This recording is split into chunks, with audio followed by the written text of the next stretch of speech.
అద్భుతమైన శిల్పాలతో ఒంటోడు మెట్టడుతో కట్టించిన ఏకశిల నగరమైన ఒంటిమిట్ట శ్రీరామనవమికి ముస్తాబవుతుంది. సో మేము లాస్ట్ వీక్న ఒంటిమిట్టను స్వామివారి దర్శించుకోవడం అయితే జరిగింది. సో తెలంగాణ ఆంధ్ర విడిపోయిన తర్వాత ఇక్కడే ఇక్కడే శ్రీరామనవమి గవర్నమెంట్ కళ్యాణం చేస్తున్నారు. సో ఇక్కడ ఎన్నో వేల సంవత్సరాల కిందట ప్రసిద్ధమైన పుణ్యక్షేత్రం ఒంటిమిట్ట.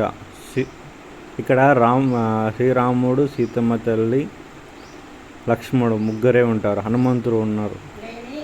హనుమంతుడు లేని నగరం గుడి ఏంటంటే ఒంటిమిట్ట.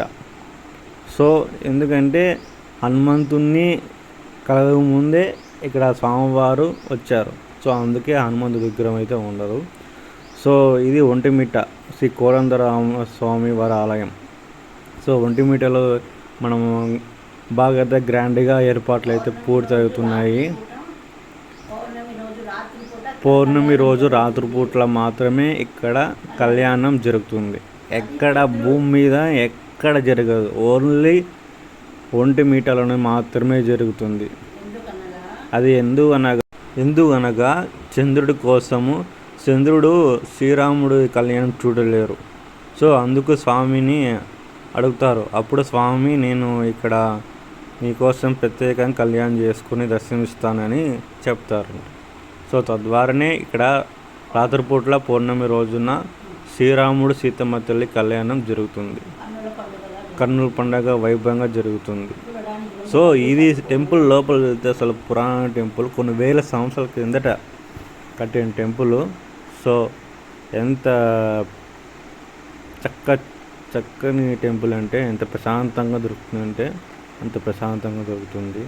సో శిల్పాలు కూడా భలే కట్టారు, అసలు వేరే లెవెల్లో. ఎన్ని సంవత్సరాలు ఈ కలియుగం అయ్యేంత వరకు కూడా చెక్కు చెల్లరదు అంతగా కట్టారు టెంపుల్. సో శ్రీరాముడు, సీతమ్మ తల్లి టెంపుల్ సో చాలా ఫేమస్.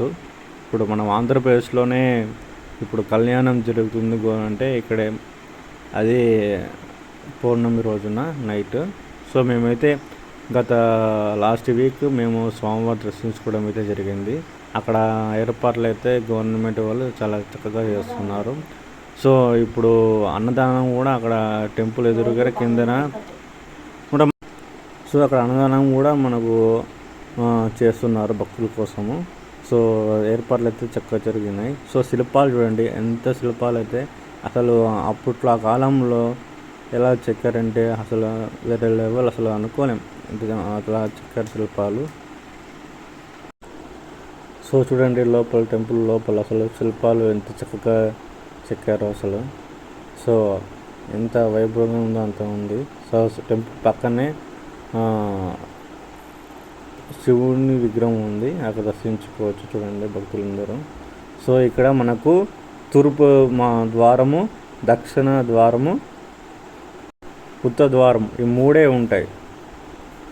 సో ఇక్కడ ప్రత్యేకమైనది అదొకటి. సో స్వామివారు దర్శించుకోవడం అయితే జరిగింది.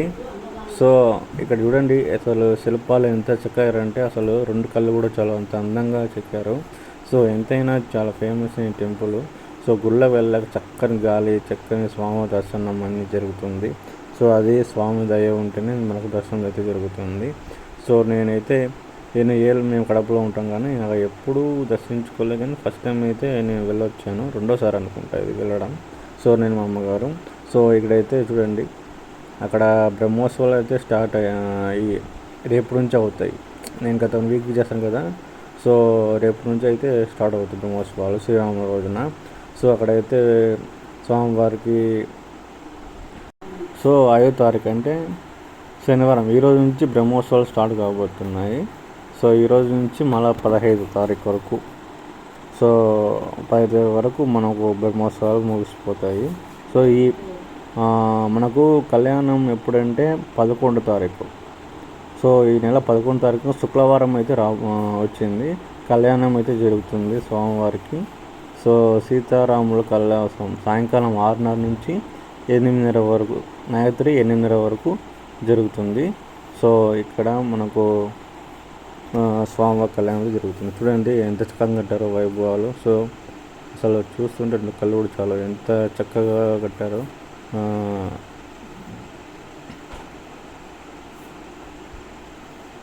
గోపురాలు చూడండి ఎంత చక్కగా కట్టారు అసలు. సో ఇది మనం ముఖద్వారం స్వామివారి టెంపుల్లో ప్రవేశించడానికి. సో ఇక్కడ ఎదురుగానే మనకు అన్నదానం ఉంటుంది, అన్ని ఫెసిలిటీస్ ఉన్నాయి. ఇప్పుడు బాగా డెవలప్మెంట్ అయింది, ఇంత ముందు మాదిరిగా లేదు. అప్పుడు భద్రాచలము తెలంగాణ వెళ్ళిన తర్వాత చాలా ఏర్పాట్లు అయితే బాగా జరిగాయి. డెవలప్మెంట్ కూడా బాగా చేస్తున్నారు గత 10 సంవత్సరాల నుంచి ఒంటిమిటని. సో మన ఒంటిమిట మన అభివృద్ధి అయితే చెందుతుంది. సో ఇక్కడైతే ఎక్కడి నుంచో వస్తున్న భక్తులు చాలా, మహారాష్ట్ర చుట్టుపక్కల తెలంగాణ కర్ణాటక నుంచి భక్తులు దర్శించుకుంటారు స్వామివారిని. చాలా చాలా ఫేమస్ అయిన టెంపుల్. సో ఎంత ఫేమస్ అయిన టెంపుల్ అంటే భద్రాచలం కన్నా ఇంకా పురాతనమైన టెంపుల్ ఒంటిమిట. సో ఒంటిమిట చూడండి. మొత్తానికి మీకోసమే రేపు శ్రీరామనవమి కాబట్టి మీకు ఈ వీడియో పోస్ట్ చేయడం జరుగుతుంది. సో మీరు కూడా ఒంటిమిటకి ఇప్పుడు తిరుపతికి వచ్చినప్పుడు ఒంటిమిటకి వచ్చినప్పుడు స్వామి దర్శించుకోవడం అయితే మంచి జరుగుతుంది. జై శ్రీరామ్, జై హనుమాన్, జై శ్రీరామ్, జై శ్రీరామ్, జై శ్రీ. చూడండి. సో కళ్యాణం అయిపోయిన తర్వాత నెక్స్ట్ రథోత్సవం ఉంటుంది. రథోత్సవం కూడా రథం సిద్ధం చేశారు ఇక్కడ. చూడండి ఎంత బాగుంది రథం కూడా. సో ఇక్కడ స్వామివారు భక్తులకు దర్శనం ఇవ్వబోతున్నారు.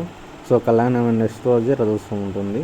సో ఫైనల్గా అయితే ఒంటిమిట టెంపుల్ టూర్ అయితే కంప్లీట్ అయిపోయింది. సో నచ్చితే లైక్ చేయండి. Thank you for watching video.